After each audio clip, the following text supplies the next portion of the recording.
मोअज़्ज़िज़ ख़वातीन हज़रात और प्यारे बच्चों, अस्सलाम वालेकुम। ज़ुल्करनैन हैदर आपसे मुखातिब है। हमेशा आपसे मुख्तलिफ रूप में मुलाकात हुई है। आज कोई रूप नहीं है, आज हकीकत में आपके सामने हूँ। जी हाँ, ड्रामा सीरियल हकीकत के हवाले से कुछ बातें आपसे बहुत ज़रूरी थी।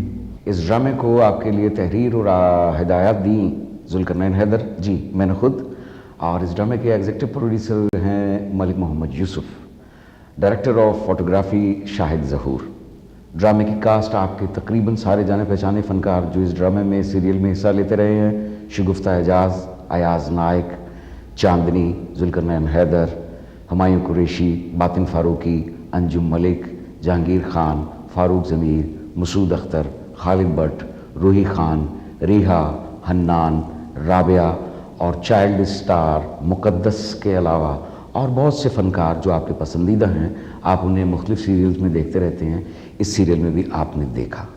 पाकिस्तान का ये पहला हॉरर सीरियल और पाकिस्तान में फॉरेस्ट के मौजू पे यानी महकमा जंगलात के मौजू पे ये पाकिस्तान का पहला सीरियल है।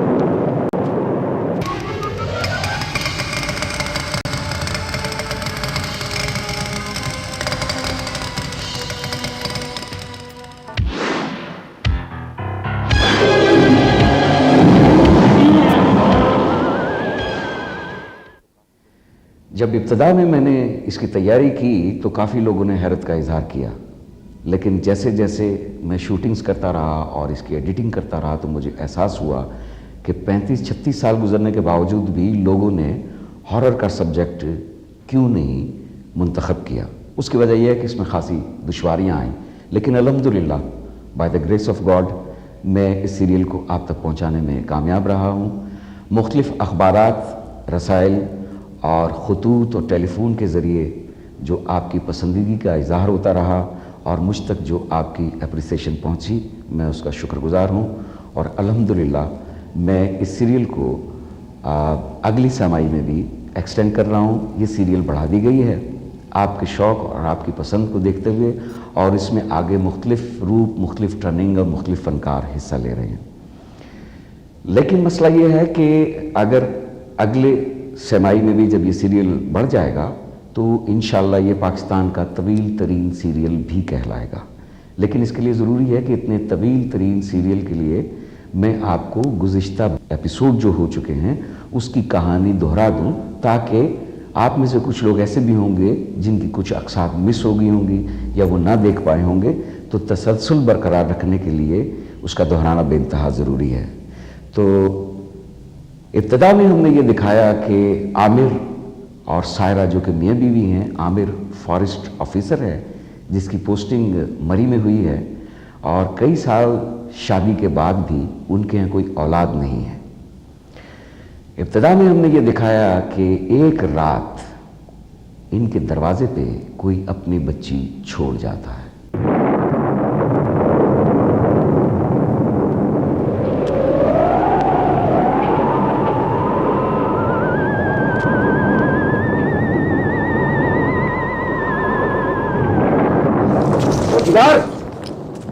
चौकीदार सो रहे थे क्या? नहीं साहब जी, जाग रहा था मैं तो। ये कौन छोड़ गया? पता नहीं जी। किसका बच्चा है ये? गेट पे तो ताला लगा हुआ है जी।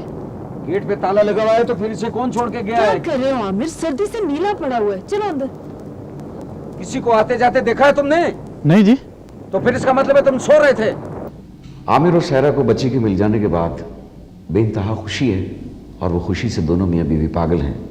बीवी का इसरार ये है कि ये बच्ची हम एडॉप्ट कर लेते हैं, लेकिन आमिर का इसरार ये है कि थाने में इतला करना ज़रूरी है। मेरी अपनी गोद तो आबाद ना हो सकी, अब उसे इस तरह वीरान भी ना होने दो आमिर। बस मुझे ये बच्ची लेके दो, मुझे ये बच्ची दिलाओ किसी तरह से भी। प्लीज आमिर, उसकी मर्जी, वो जिसको जिस तरह चाहे नवाज दे, please. Try to understand Saira, ये हम किसी बड़े मसले में फंस सकते हैं, पुलिस को इत्तला करना जरूरी है। अगर किसी ने मेरी बच्ची को हाथ लगाने की कोशिश की तो मैं आग लगा दूंगी, सुना तुमने? थाने वालों को इत्तला की जाती है और एसएचओ साहब अपनी पूरी तवज्जो के बाद इस नतीजे पर पहुंचते हैं कि इस बच्ची को कोई क्लेम नहीं कर रहा, लिहाजा ये बच्ची आपकी हुई। दोनों मियां बीवी बेइंतहा खुश हैं और इस बात से बेखबर हैं कि बच्ची पर कोई आसेब या कोई साया है।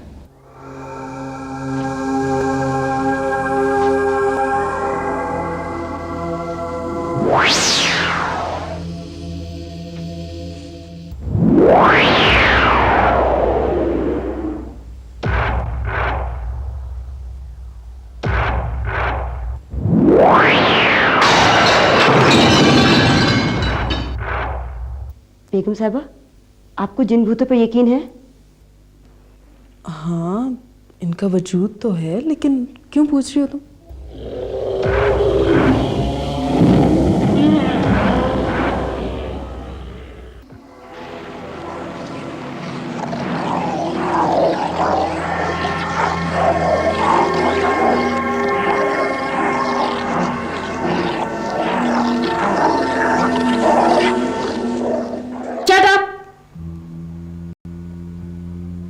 इस तरह की फजूल बातें अपने मुंह से मत निकाला करो, समझा? चुड़ैल होगी तुम खुद। मुकद्दस का मुकद्दस। कहानी के दूसरे रुख में टेम्बर माफिया इन्वॉल्व है, एक ऐसा ग्रुप और उसका ग्रुप लीडर लाला, जो कि लकड़ियों की स्मगलिंग करता है और मंशियात फरोश है। लेकिन आमिर डीएफओ की ईमानदारी की वजह से अपना कारोबार मुसलसल नहीं रख सकता। कई मरतबा उसने डीएफओ आमिर को ऑफ़र की, उसको रिश्वत देने की कोशिश की, लेकिन आमिर उसको रिफ्यूज़ कर देता है, जिसकी वजह से वो उसका दुश्मन बन जाता है। और अब वो ग्रुप चाहता है कि किसी तरह आमिर को ठिकाने लगा दिया जाए। ये सबक का दौर नहीं है लाला, अब तो सीधा ही काम करो बस। तो फिर प्लानिंग ये होगी कि ये काम गोगा करेगा, ये मने क्या? कहानी का तीसरा रुख, तीसरा ट्रैक डॉक्टर शर्जील, मामा अकबर और पलवशा है। पलवशा उस इलाके, उस गांव की एक भोली भाली और सीधी सादी लड़की है, जिसके साथ कोई ऐसा वाकया पेश आया है जिसके बाद वो पागल हो गई है और पूरी वादी में पागलों की तरह घूमती फिरती रहती है। एक मर्तबा मामा उसको डॉक्टर शर्जील के पास लेकर आता है। डॉक्टर शर्जील मुसलसल इलाज करने के बाद भी इस नतीजे पर नहीं पहुंच पाता कि पलवाशा के साथ कौन सा ऐसा वाकया हुआ है जिसकी वजह से ये पागल हो गई है और अब ये ठीक नहीं हो सकती। पलवशा, पलवशा,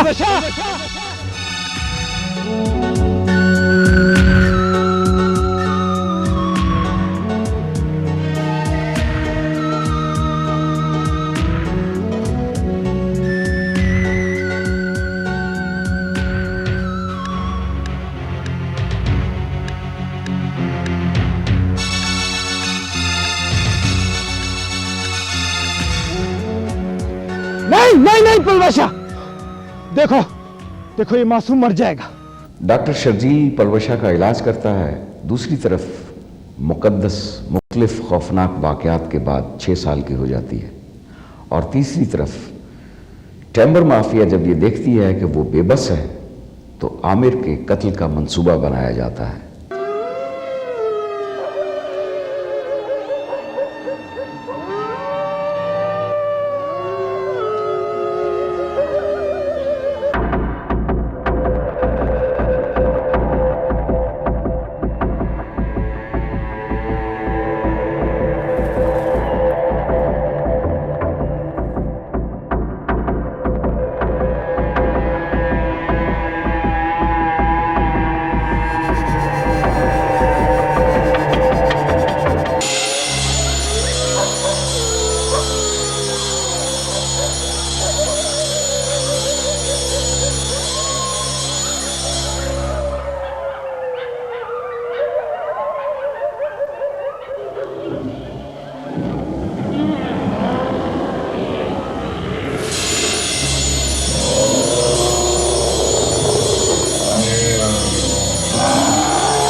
पलवशा उस रेस्ट हाउस के मुख्तलिफ औकात में चक्कर लगाती रहती है।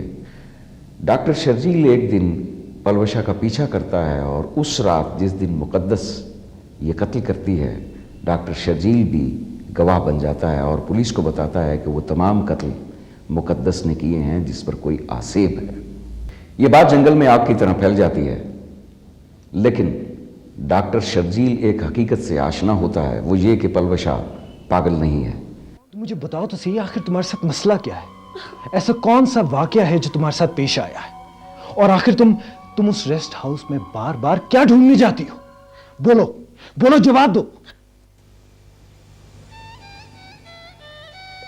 अब मेरा कोई इलाज नहीं है डॉक्टर। तुम बहुत अच्छा आदमी है, मर्दों से मुझे नफरत है, मगर तुम बहुत अच्छा है, तुम पर भरोसा है। आज से कुछ साल पहले पहाड़ों की इन वादियों में मैं घूमती फिरती थी, जैसे कोई बच्ची अपने सेन में खिलौनों से खेलती हो।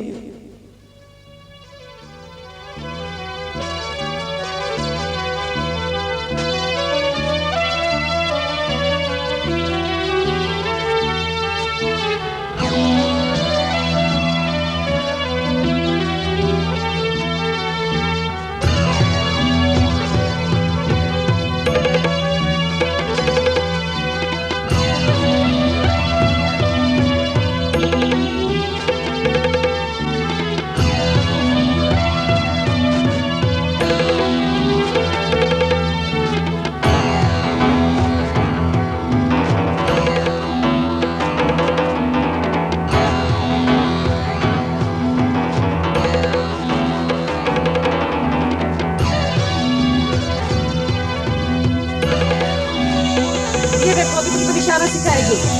इधर आओ। ये हटाओ हटाओ, इधर आओ इधर। यस। माफी माफी, वो खुदा है, क्या करूंगी? क्या हुआ? क्या हुआ?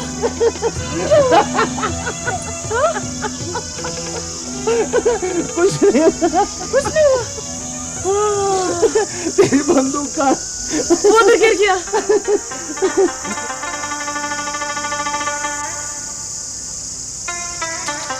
क्यों हंसती है? तुम्हारा नाम क्या है? पलवशा। कहाँ रहती है? वो उधर पीछे। ये वो जिसकी लाल सी छत है, हाँ उधर। वो भाई से तुम्हारा मामा है? हाँ मामा है मेरा। अच्छा। मैं यहाँ ऊपर गेस्ट हाउस में रहता हूँ, वो मेरा घर है। अच्छा मैं फॉरेस्ट ऑफिस से अच्छा यहाँ पे ट्रांसफर हो गया है। लोगों को निशाना सिखाते सिखाते मैं खुद जहांगीर की नजरों का निशाना बन गई।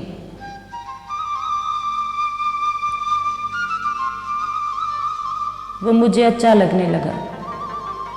शादी का कहा, मुझे मामू का डर था। उसने कहा मामू से पूछा तो वो इनकार कर देगा।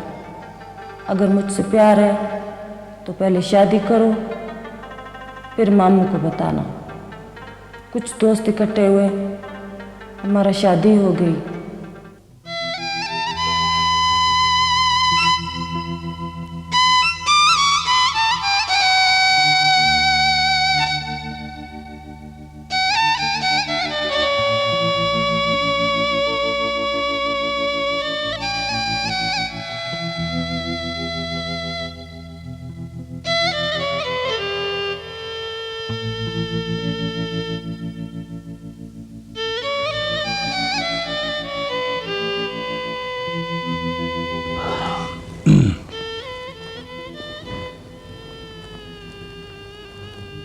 माशाल्लाह, मैं सोच भी नहीं सकता था कि मेरी दुल्हन इतनी खूबसूरत होगी।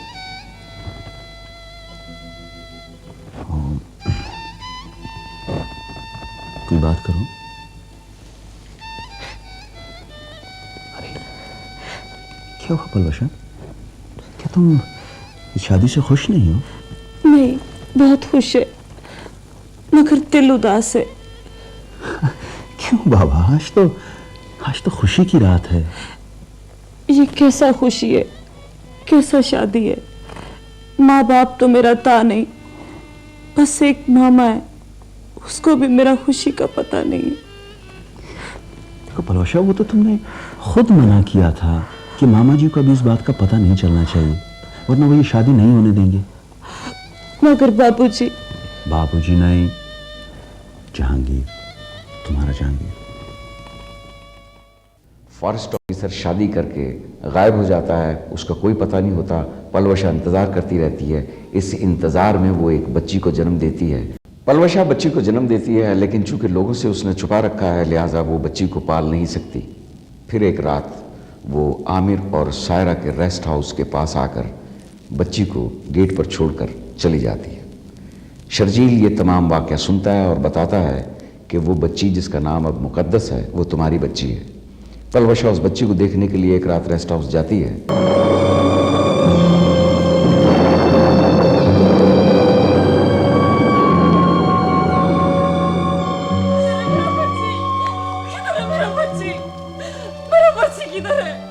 मुझे मेरा बच्ची के पास ले जाओ। पलवशा, बच्ची? किसके बच्ची? ये क्या कह रहे हो तुम? पलवशा पागल मत बनो, अंदर जाना बहुत खतरनाक। ये कौन है?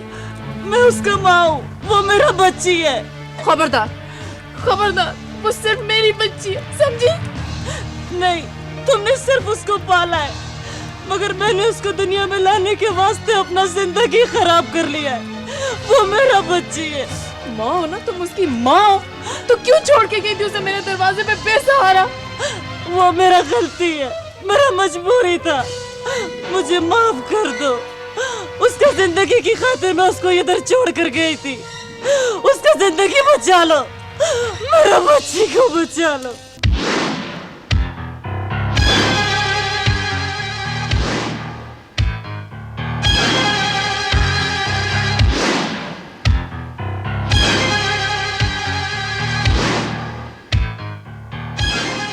मेरा बच्ची, मेरा जान, मेरा बच्ची। तुमसे जन्म देकर भाग गई थी।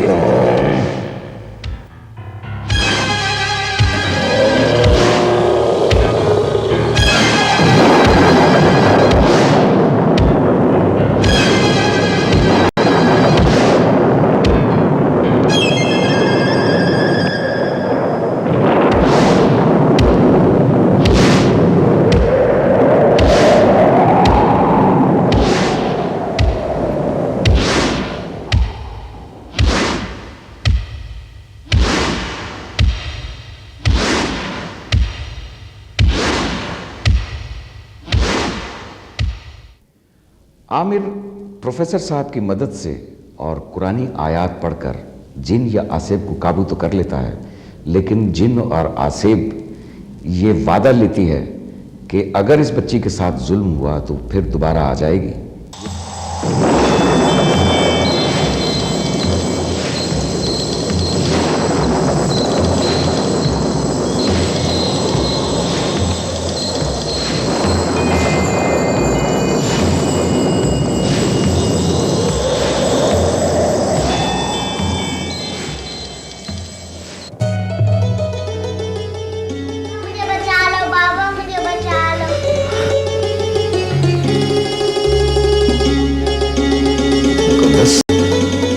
मेरी बच्ची, मेरा बेटा। आमिर आसेब से वादा करता है कि अगर इस बच्ची पर कोई जुल्म हुआ तो फिर तुम बेशक दोबारा वापस आ जाना। इस वादे के साथ आसेब चला जाता है और आमिर अपनी बच्ची और बीवी के साथ मरी से छांगा मांगा ट्रांसफर होकर वापस यहाँ शिफ्ट हो जाता है। दादा वो कैसे लगे? अच्छे लगे, प्यारे हैं ना? और दादी अम्मा? दादी अम्मा मैं आपसे प्यार करूं? बस बस बस ठीक है, मुझसे ये लाड प्यार नहीं होते। अम्मी वो आपको प्यार करना चाह रही है? पता नहीं किसका प्यार लेती है और किसकी जान लेती है। वो कौन सा कमरा है? फिलहाल तो ऊपर वाले कमरे में जाओ। जी? फिर देखी जाएगी। पहले खाना खा लिया जाए। नहीं, ये मैंने फल खाना है। इतनी जाने खाकर आई है, पेट नहीं भरा तेरा? कौन सा कमरा है आमिर? मैं दिखाता हूँ। आओ बेटा। ओ भाई मुकद्दस, आ जाओ बेटा।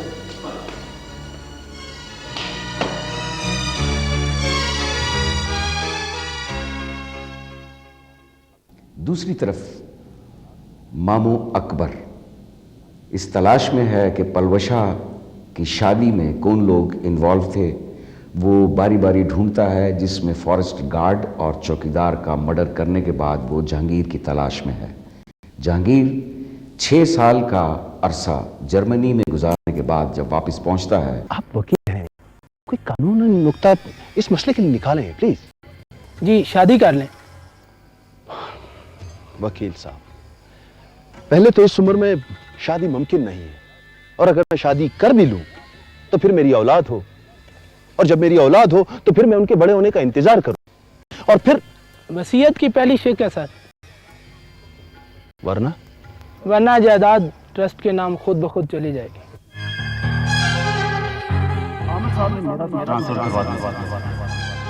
मैं तो यहाँ मौजूद ही नहीं। सुना है जो बच्ची उन्होंने गोद ली थी वो पलवशा की बच्ची।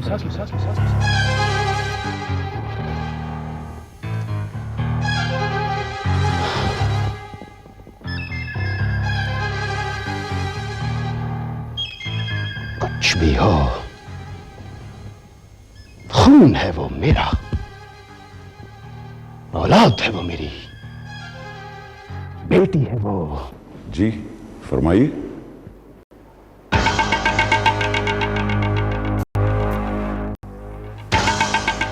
आमिर साहब, आप ही हैं? जी हाँ।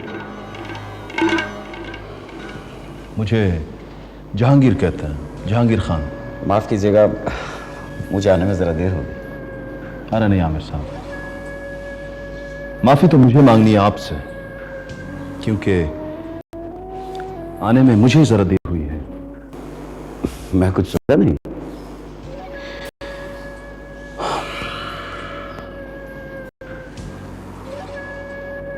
आमिर साहब, दरअसल मेरी एक अमानत है आपके पास। हाँ, जिस तरह जमीन पर रेंगते हुए हर कीड़े का कोई ना कोई बाप होता है ना, उसी तरह से ये भी तुम्हारे बाप है।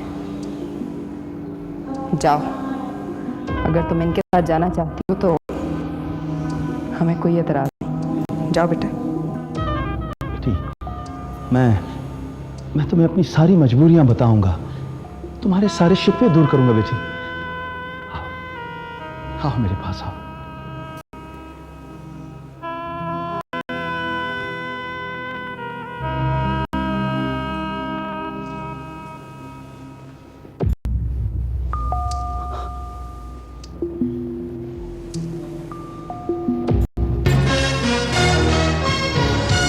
मैं बहुत देर तक सोचती रही कि मैं आपके सवालों का क्या जवाब दूं, लेकिन मेरे पास इससे बेहतर कोई जवाब नहीं।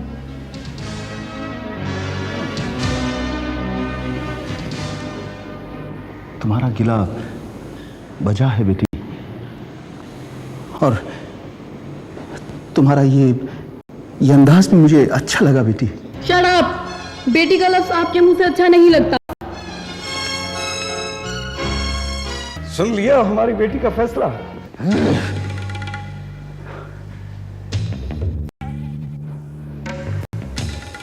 तो मासूम, असल फैसला तो अदालत करेगी।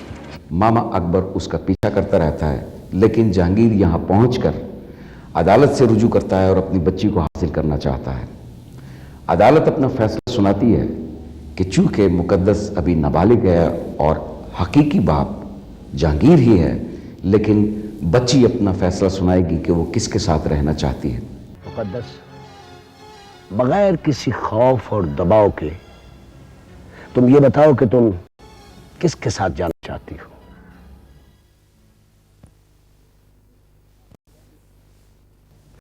किसके साथ रहना चाहती हो?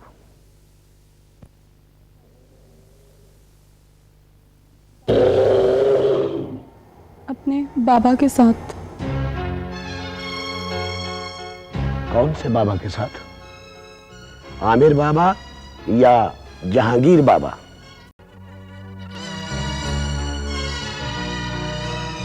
मैं अपने बाबा जहांगीर खान के साथ जाऊंगी। सायरा और आमिर पर यह बात बिजली की तरह गिरती है, लेकिन जहांगीर अपनी बेटी मुकद्दस को लेकर मरी चला जाता है। मुकद्दस, मुकद्दस बेटा, खाना खाया? अच्छा। ओह, तुम तो थक गई होगी बेटा आज सफर कर करके, है ना?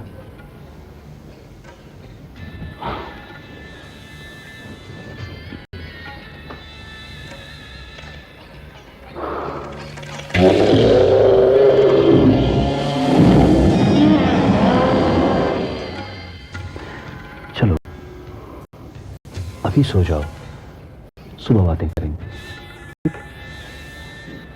और सुबह तो वकील आएगा, फिर ये जायदाद, ये कोठी, बंगला, बैंक बैलेंस, सब कुछ मेरी बेटी के नाम हो जाएगा। और ये अपने बाबा की तरफ से पहला तोहफा होगा अपनी बेटी के लिए।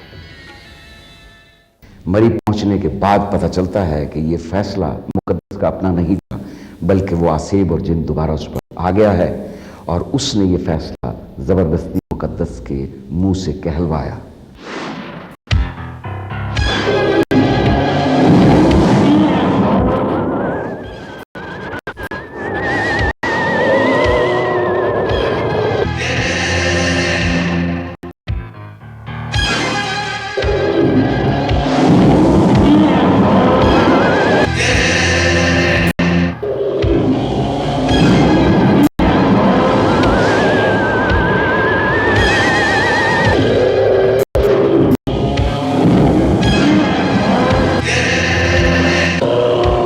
जहांगीर जो पता चलता है तो वो मुकद्दस को छोड़कर भागता है और आमिर को टेलीफोन करके ये बताता है कि मुझसे बड़ी भूल हुई, ये बच्ची तुम्हारी है, खुदा के लिए इस बच्ची को ले जाओ और मुझे मामा अकबर के जुल्म से बचाओ।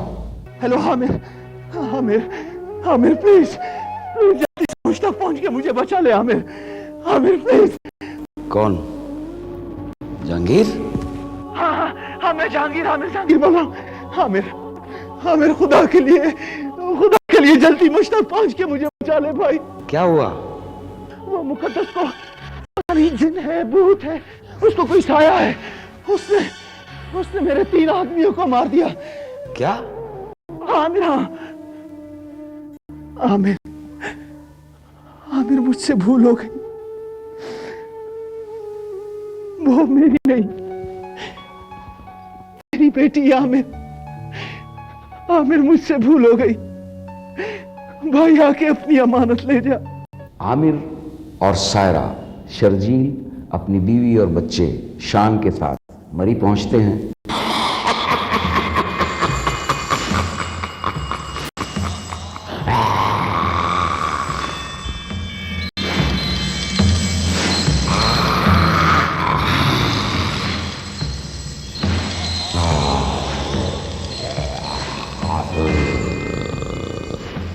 आओ आओ, आज फैसला हो के रहेगा। आओ। तुम मेरा कुछ नहीं कर सकता। तुम अगर आसिब हो और तुम में ताकत है तो इस मासूम बच्ची को छोड़कर मुझ में आओ। आओ आओ आओ आओ आओ आओ, मुझ में आओ।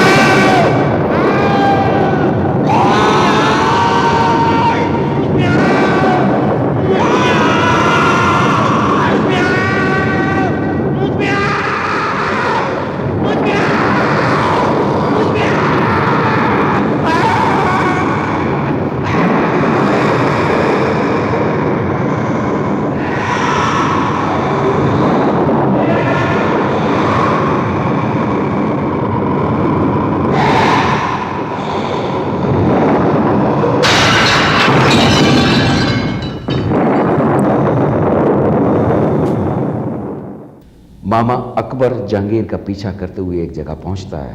गोली गोली गोली गोली गोली गोली।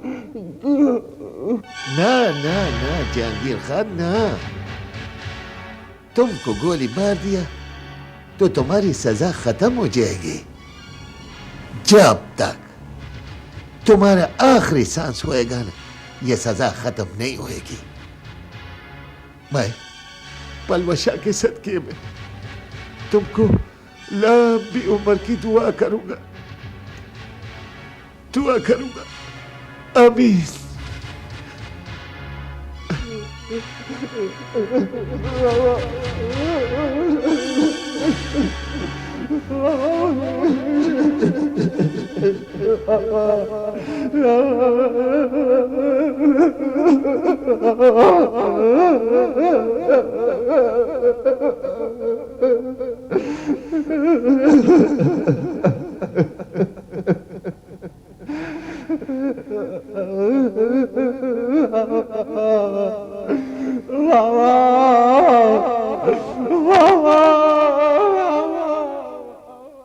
इसकी शूटिंग पाकिस्तान के मुख्तलिफ शहरों में हुई।